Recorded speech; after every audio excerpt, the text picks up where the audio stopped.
McAvoy comes back on Sunday. Yes. It'll be interesting. Just your gut instinct.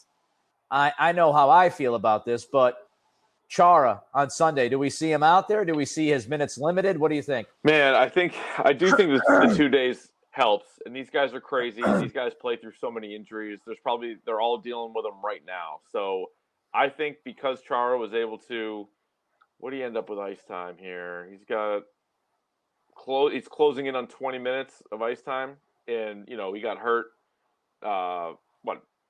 Late first was it, whatever it was, or second?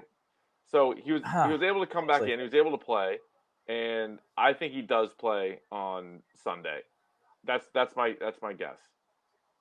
Yeah, and now you wonder. Listen, I mean, Carolina, it's one game. You got to think about it's one game. You got to hopefully for their sake, they're thinking it's a long series. But you do wonder if it starts to creep in. I mean, McAvoy out this game. And listen, I thought the first period was even. I thought the first 15 minutes of the second was dominated by Carolina.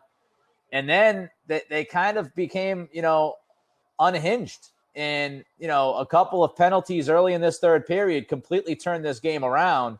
And once the Bruins got on the extra man advantage, this was pretty much over. Yeah, that's the key to me. I mean, it's similar to the Toronto series where if you take a penalty now, you're killing your team because the Bruins are locked in on the power play. You can't have that. Think about it. They scored 2 power play goals and they had an empty netter.